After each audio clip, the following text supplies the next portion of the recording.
Hey, what's going on? It's been a while, so I got a little something going on right now. I don't see many of these on the internet, so I want to make a video, and hopefully everybody likes it. What I have here is Ridgid driving, driving compatible light. Where's the model number? There's the model number.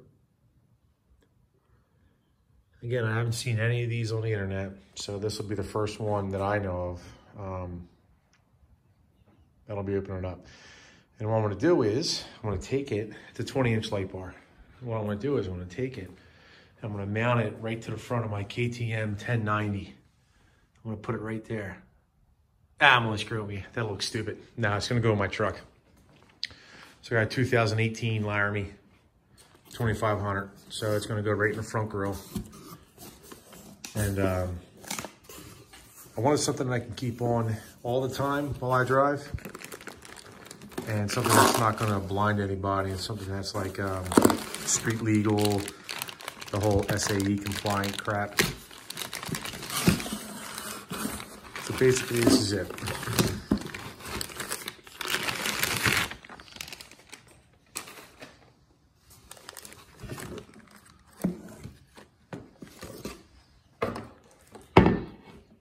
That's it.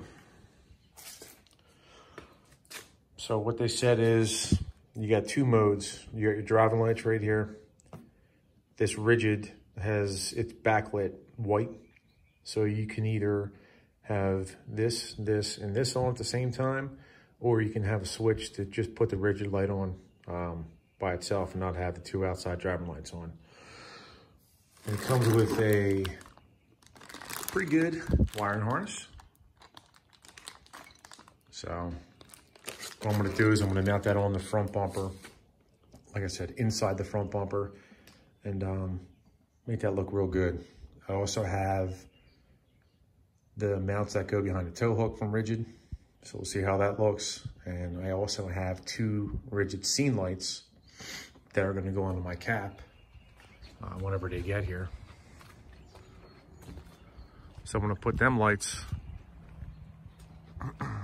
top here, and all I'm going to do is get three switches, and if you can see it, I want to put them like right around there because I do a lot of camping, and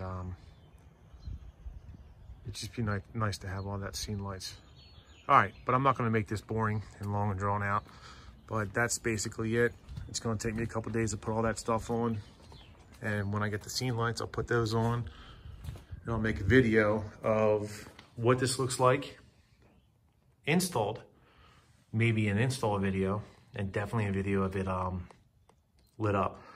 And like I said, I have never seen one of these on YouTube. This will be the first one, and I hope this is going to help everybody decide if this is a good light or not. All right, thank you.